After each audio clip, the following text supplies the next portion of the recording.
Disregard as regard. Camera 1. Action. Good afternoon, everyone. Frankie Roberts coming back to you on our second episode, Disregard as Regard. And I have my co-host once again, Malik Shabazz, who happens to be my son as well, here this afternoon. You want to introduce yourselves? Yeah, Malik Shabazz, same person, his son. Ready to have fun, ready to have this discussion. A lot of good feedback from last episode 1, 50-50. I'm pretty sure you're going to talk about some of that. Let's start with that. Let's lead with the type of feedback we might have gotten. What did you hear? So, for me, the feedback kind of was 50-50. A lot of people said a lot of good things. I think some of my younger crowd didn't really understand where we were. And I think that's kind of why we started this podcast, is so the younger generation can actually grasp what's actually going on. And so they were just like, it didn't make sense to them because they don't quite follow politics. And I'm thinking, like, even myself, like, this is helping me follow politics. Like, I like it now. Like, this is intriguing. This is fun. This is why I'm glad we're doing this podcast. Yeah. Well, I had mostly positive feedback. And probably because my constituents, my network, probably older people who have been involved in politics and the social climate here in Wilmington a lot longer. One thing, though, one of the individuals expressed some feedback that when you mentioned that, or made it appear that I was the only one at the table, that during the time when I was your age and we was very, and I was very involved, there was a group of us involved, and so I didn't want the group that I was involved with to feel like that I didn't acknowledge that they were a part of that fight, that I wasn't at the table by myself. Yeah, I'm familiar with that. It was like 7 of y'all, right? That's correct. Yeah. Y'all did a good job. But I'm thinking, like, now, since you're in the position that you are, if you had more like 70 people behind you, or I got you. Would be so a lot it'd be an further army. Right. Yeah, exactly. Okay, so this week we want to talk about some of the systematic racism and how discrimination and prejudice show up locally here in Wilmington. And certainly they tell me all politics, even on a national level, is local. So that's why we're going to kind of focus on Wilmington. And when we focus on Wilmington and when we talk about how does discrimination and prejudice show up here in Wilmington, you cannot help but discuss 1898 or the massacre of 1898 or the coup of 1898 that happened here in Wilmington, our little town. It was considered the most effective coup in America, and it was a bloody coup because people were killed. And in order to talk about 1898, we have to talk about what Wilmington looked like prior to that bloody time. And so we're going to talk about, just briefly, what happened up to 1898.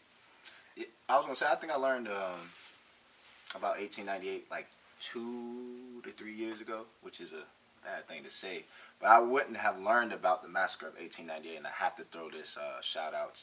If it wasn't for Wilmington in Color with Cedric, I took his tour, and I learned a lot. I didn't even know that Wilmington was predominantly black up until the 1898 massacre. So I was like, that was mind blowing to me, knowing that Wilmington used to be, well, I think it was like, I don't want to misspeak, but I think like 80% black or something like that. I know it was pretty close with African Americans and whites. Well, it was a little over 11,000 black people and a little over 8,000 white people at that time. Wow.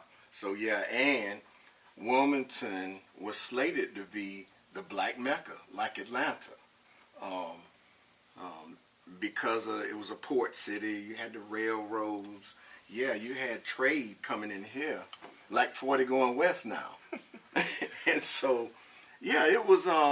But one of the significant pieces was during that time, most black people were Republicans. Really? Really. Most black people during that time were Republicans. So forgive my ignorance, I'm gonna just jump in a little bit, but,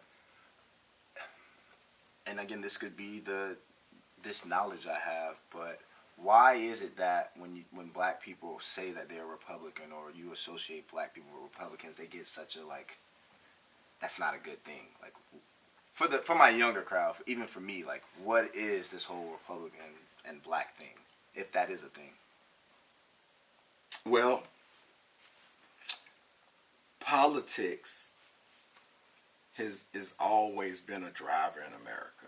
I mean, even from the founding fathers, the Constitution. So politics kind of has drove economies, drives social triumph and social conflict.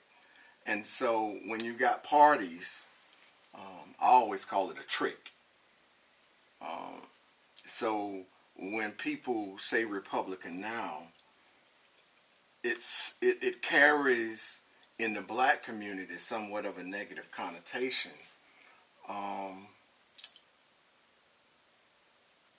Probably because the Republican Party all over the country hadn't been as inclusive as it could be. Democrats is who they call liberals, Republicans who they call conservatives. What I have found, being a candidate in both parties, they all the same. Yeah. It really, when you know, they have what you call kingmakers, and kingmakers are people that you go and kiss the ring, when let them know, hey, I'm interested in running for office. And you make your rounds when you get ready to run. And one of the things that was crazy, because early on I was a Democrat. And I made my rounds. I ran for city council, county commissioner back in the 90s. Man, I'm getting old. Oh, man. That's been a long time ago. So you ran for county commissioner? And city council, I did. Okay, wow. Yes. And I changed my party, I think in the early 2000s, when me and the folks that we talked about earlier was kind of really dedicated, because in the barbershop, you know, that's probably has the most political capital, especially in our hood. Is you look at the barbershop, beauty shops, that's where, and I was a barber, and we had a barber and a beauty shop. So, yeah. And one day, this young kid said, every week I come in here, and this, you would like this. You folks always talking about what needs to happen, what we need to do as a community. And so they said, well, why don't y'all do something about it? That's right. And so we started participating in the process. And so during that time, I had to go kiss the ring when we ran. And then when I changed my party in the early 2000s to Republican, I had to go kiss the ring. And it was the same people. I felt deceived. Yeah. So you had to talk to the same people. You had to make those rounds. You had to make the same rounds, and the people were the same. They Right. didn't change. I was like, what is this about? Okay. So when you talked about politics, and I think that people get a little ruffled because conservatives tend to be exclusive instead of inclusive. And yeah, I kind of found that to be kind of that piece. But let's go back really quick. So they had a fusion party, or the People's Party, back before 1898, where Republicans who had a lot of, who was mostly black folks at that time, kind of partnered with this populist party or the People's Party, which was kind of your people who happened to be white that were farmers into agriculture. And so there was a loving movement at that time where those two kind of were one party. Mm-hmm. And they were kind of controlled the political process. Black people now in Wilmington, you're saying? Yes. Wow. In Wilmington, black people. And there was a group of white people that couldn't win these elections. And so they came in and kind of created conflict. And with that conflict, it kind of riled people up. And then it became a color thing. Because early on, color or prejudice and discrimination was kind of in the mix, but that wasn't the priority. It was where love and opportunity existed between blacks and whites, and you was able to see that. But there were some folks that didn't think that was a good look. And so as a result, they overthrew the government. But they said an angry white mob, or an angry mob of people who happen to be white. And you're going to hear me say that often, people, because I think that it's going to be our responsibility, especially your generation, to kind of erase that dividing line so that we, as the scriptures say, we are different or made into tribes and culture so we can get to know and love one another. And that's kind of what's missing. And so they overthrew the government. Black people lost a lot. And so I want to say you can't talk about Wilmington prejudice and discrimination without bringing 1898, because it then sent Wilmington on a path where that shows up even today, where there is a lot of demise and hatred and all of that stuff. And I think you always got to keep the truth out there. Yeah, because I always say Wilmington is not for black people. I don't think it's made for black people. I don't think it's just a lot of, well, and so this is, I guess, is what we'll be talking about. The young people say black people can't be racist. I'll say that. Okay. And when I hear that and I say things like, Wilmington isn't made for black people or isn't for us, am I wrong for saying those type of things? Or give me some insight on this episode about discrimination. Give me some insight. Am I wrong for feeling that way? How can we make it better, or how can we fix that problem so I can feel like Wilmington, North Carolina, which is where I'm born and raised, I feel like I'm an equal, or I feel like there's equal opportunity for people that look like me. Because recently, I think they've taken away the DEI in the schools. It's always a slap in the face for people that look like me. So how can we? That's a good question. Well, it's going to take all of us. That's for sure. So again, I would say Wilmington, based on its racial history, hasn't been very embracing. And when we look at that, we got to kind of touch on some of the structures, like you said. You look at the school system and how now it's trying to relegate what is taught from the books, from what the teachers can teach in the classroom.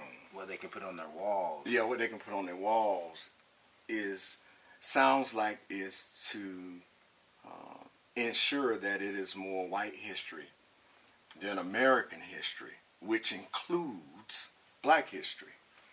And that's the part that I think that we have to fight against with love. And when we look at today, that's Juneteenth, when we're recording this episode, a few people say, well, Frank, what is Juneteenth about? And I say, well, man, Juneteenth is American history. that should be celebrated by both black and white. It would what I call the second Independence Day. Americans' Independence Day, July the 4th, 1776. And then black people got their freedom, or the enslaved people in America, in June 1865. So, but all of that is American history. So I try not to let people relegate that as a black holiday. Okay. I can go with So I want the young people to say, let's relegate that as a holiday, an American holiday, because that is history. And those are the things that should be still taught in schools so that black and white people can embrace and show that level of love.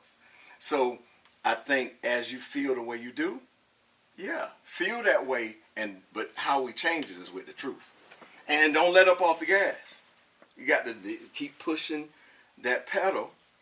And a lot of time pushing that pedal just means building coalitions and alliances that transcends color, transcends gender, transcends socioeconomics.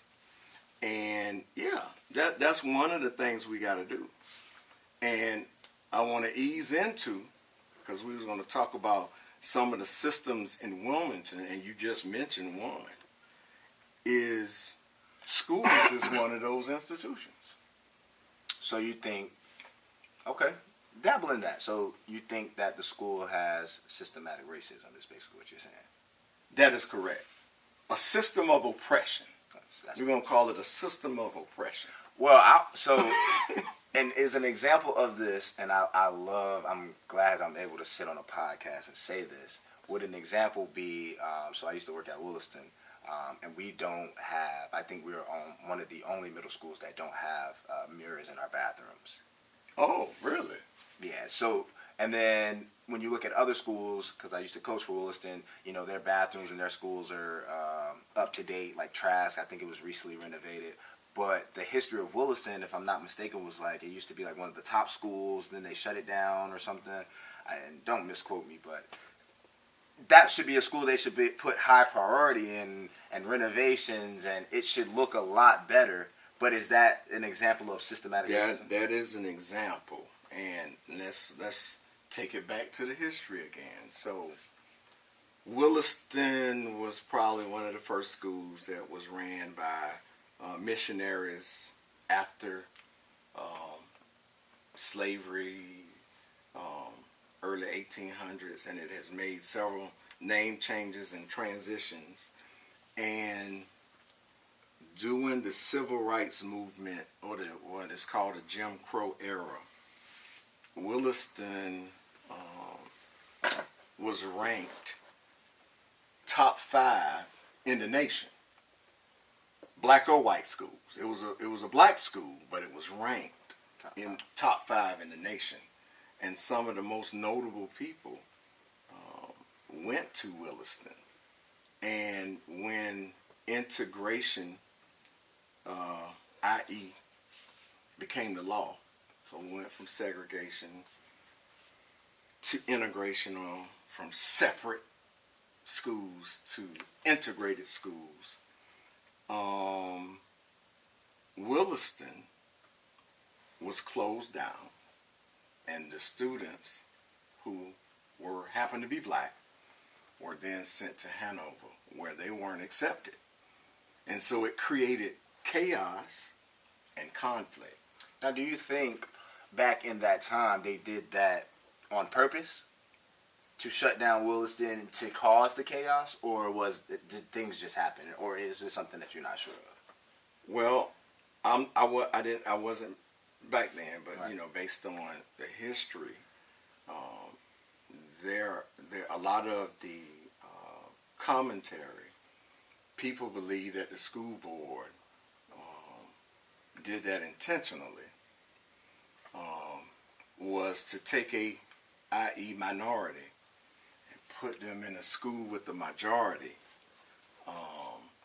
You know, that is one of those pieces where you can say, so that there is some power or some level of control So when we talk about discrimination, there has to, and when people can be deemed racist, there has to be a power element. So when black students went to Hanover, yeah, I don't know that people were ready for that. I often think, what would it have looked at, and maybe you can tell me, if they would have closed Hanover and the white students would have went to Williston. What would that look like? Yeah, I can't speak on. I have no. Yeah, I don't know. I have no idea. Well, then answer me this question. So, Williston is what? Since we talking about Williston, about 90% black now. I honestly, I don't think so. I really don't. I don't think so. I think the Hispanic community is very heavy at Williston. I don't think it's 90% black. I really don't. Okay, but it is majority black, obviously. Yes. If you want, I would have to get fact checked on this, and I've worked there for 3 years. I really don't think that is majority black. Okay, let's assume. Let's pretend. Okay, yes, let's pretend. Like. And so, if you was going to create maybe some racial harmony, and you decided to redistrict a school so that we could create an environment where it's 50-50, how do you think that would go? So if I was ahead, like in charge of a middle school, and I wanted it to be equal, at least racially equal, what do you think that would look like today? How do you think that would go over? How do I think it would go? It's hard. That's hard to say. It's just, and again, that's kind of the problem. Like, I think the city that we live in, they make it so hard for it to be so racially equal. Yeah, I can't even think of it. I really can't. And this isn't a knock to that young generation, the kids that are in school, but yeah, they've just been taught so much hate. They've come from so much trauma that it would be extremely, extremely hard for them to see a 50-50. Because when you go out into their city, kids, and I tell people this, kids aren't dumb. Like, they can see the inequality, the injustice, and yes. When we go and play on our football team, we go to Roland Grice and some of these other schools, and they've got, no graffiti on their bathrooms. They've got clean football fields. They have a scoreboard on their football field. I didn't think about that. Exactly. And then they come back home and there's no scoreboard at Williston, or, the same painting for when their parents went to the school is still up. Yeah, it's just, it's unfair. So it's really hard for them. First, I would try to clean up the school. I would try to put a lot of, different type of flags. I would try to do different national anthems. I would just try to incorporate different type of cultures before I do anything. And with these young people, that would be extremely hard. Do you think it would be empowering to those young folks, though, if so let's just take one thing that you showed that's unequal. Other schools, middle school scoreboard, the school board is with technology. Williston does not. Let's say we put a scoreboard at Williston, do you think that would empower the students any? Maybe a little. Yeah, actually, yes. And there's actually, I'm not going to say there's a study, but if you look at Hoggard High School, they have this new Jumbotron. They've got the fireworks. They've got all this good stuff. And so last year, before they got it, a lot of our 8th graders were saying, man, I'm going to Hoggard. Even if they lived in Hanover's district, I want to go to Hoggard because, they get to see themselves on the Jumbotron, the culture. But if you look at Hoggard, and I'm not sure, but I'm pretty sure it's in a white district. It's probably predominantly. That's where I went to school. And again, if you look at Hanover, and they still are promoting it, they got the school shooting. Our athletic department might not be as hot. So there's your answer there. Like, you've got to put things equally in each school, and I think that is why. And I'll have to again look at the data and the numbers on this, but I just got recent word that Williston had the most suspensions at the end of the year, ISS and OSS. And again, if you go back, no mirrors in the bathrooms. They just recently got a scoreboard. It doesn't look like Trask does, that was recently renovated, and Trask is, I think, is a B+ school. So yeah, that and I get it. That's the systematic racism. That's, it's Williston's in the inner city. I think that school has the most lockdowns. Yeah, so I get it. Well, when I was coming along, I went to private school, K through 8th. Went to a school, Christian school, that happened to be all black, that taught mastery. So when I went to Rolling Rice in the 9th grade, and this is what was crazy, Malik. I grew up at 12th and Castle, right on the corner. Okay. Williston is 3 blocks from me. Mm-hmm. 2, really. But because of the way it was district, I lived on the south side of Castle Street. Mm. But across the street on the north side of Castle Street, they went to Williston. I had to be bused all the way to Rolling Rice. So I'm glad you said that. So do you think that affected you, that commute from where you live all the way to Rolling Rice, did that affect you? I think so. So it's funny because if you look at the redistricting now, the kids that go to Holly Shelter, which is way in Castle Hayne, live in Creekwood.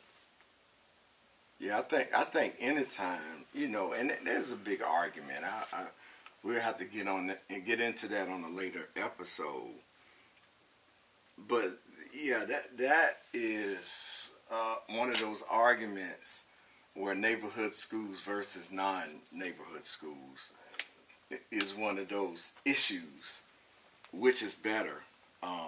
It would have been better for me because I left an environment that was all African American, went into an environment that was mostly white, that didn't accept a smart kid out of the hood. Mm. That was the conflict as a 15-year-old.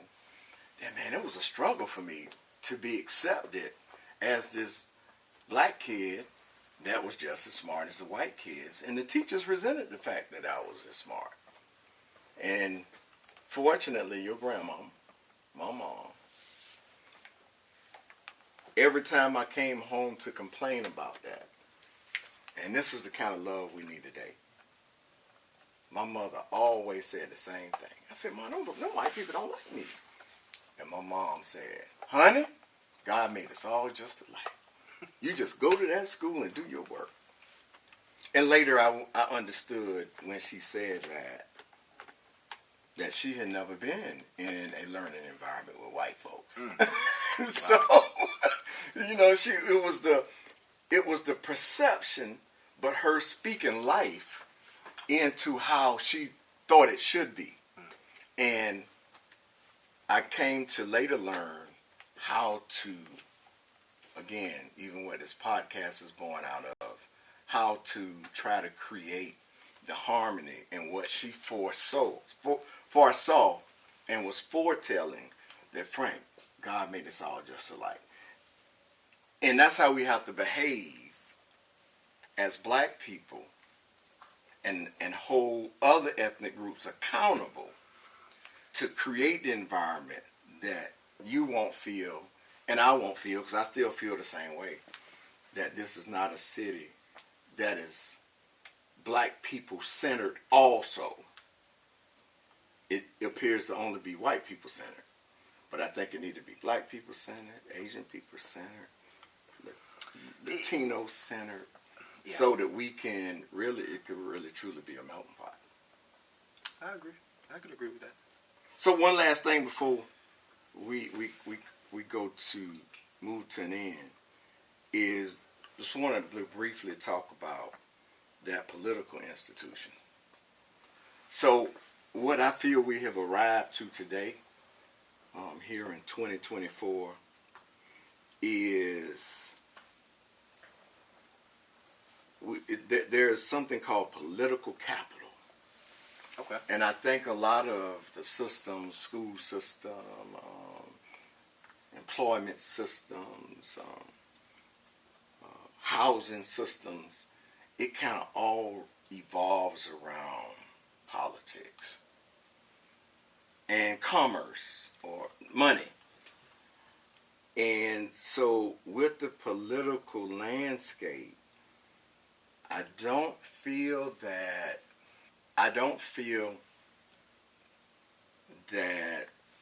certain parties or a party, and today to me it appears, and I'm not even going to relegate it to a party right now. I'm going to relegate it to there's not a system where black people has political influence. So if I'm calling a representative, whether it's at the state level, local level, that I'm not feeling heard. So if it's surrounding violence in my community, if it's surrounding housing opportunities, employment opportunities, yeah, I'm feeling left out, and that's because the political landscape is embracing more of middle class culture. What do you think about that? I agree, and I definitely agree. And we need to teach our young people more political views. But then again, why does everything have to be so political? That's correct. It shouldn't have to be. It shouldn't have to be. So that's go ahead.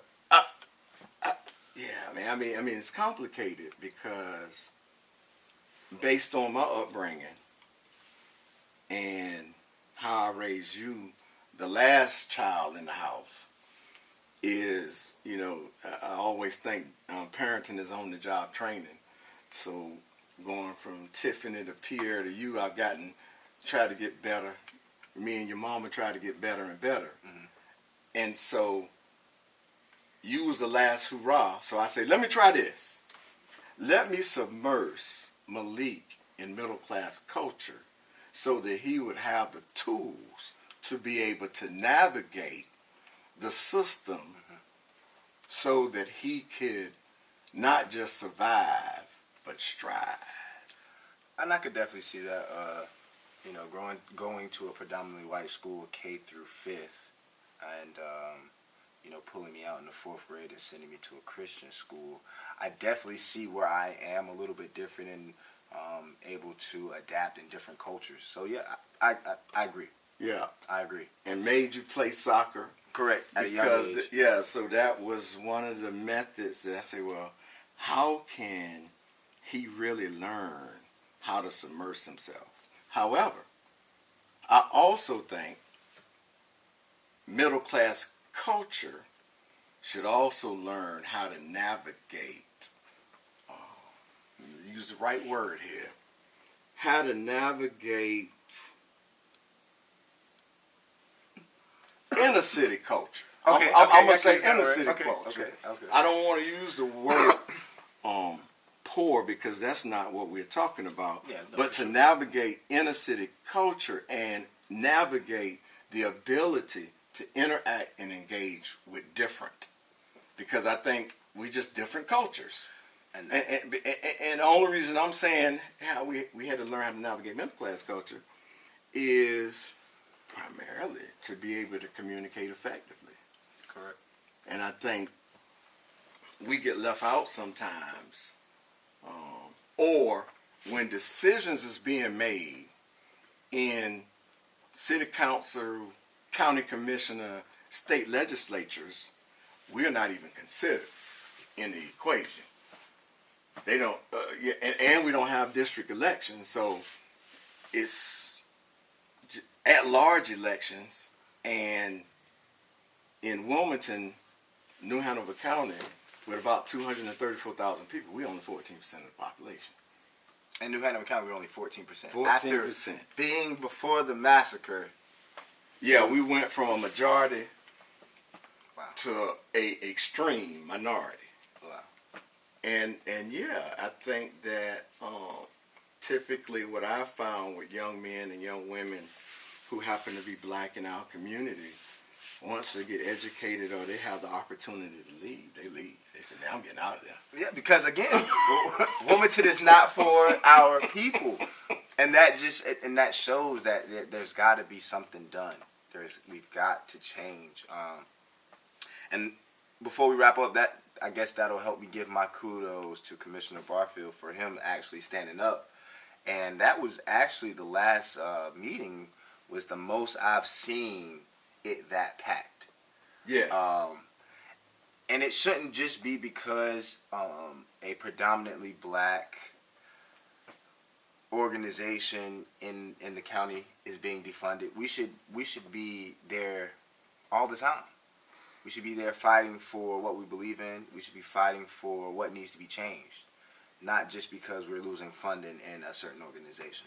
So, Malik, we're going to close with that, and that's one of the things that I said has been one of the triumphs of the PCU debacle is it opened the eyes of a group of individuals that while we have, I think, the community have left them out of the process, this situation has created an environment that they say, hey, I need to get in the process and not wait for somebody to do it for us. So I would say, man, that's probably been, because people are in the process that wasn't there before. And I think from this moment on, when you say, how can we change it? I think we change it by using this podcast to say every school board meeting, every city council meeting, every county commissioner meeting, we need to pack the house because people look at us different or look at other groups different when they have to look in your face. Yeah. And they say, oh, that group who happen to be black, now they're participating, so maybe I might need to vote a little different next time. Because now, when people say, whoever it is, hey, I represent all of the citizens, I think if I'm behaving like a citizen, and I say that in quotes, then a person might start paying attention or looking at it differently. True. And I feel like, but before my group of young people come together, we need a leader. And that's where I'm coming to you guys, or you. I'm coming to you, your circle. We need to find a leader and lead us to where we need to be. And that's me asking on the behalf of my young people. Yeah, you guys find us a leader, we'll follow. Well, let's do it together. All right, that's what I'm talking about. All right, folks, we'll see y'all next week. Or in 2 weeks. 2 weeks. And thank you for your time. If you got any feedback, we're open to leadership. Let us know what you think, what some things you might want us to focus on. And next week, we will be talking about, and I'm not looking at my notes, but we're going to take it to the next level and talk about how we can change, be better, be more inclusive, show more love. And so we want to end with saying which we will always say, love conquers all. Love conquers all.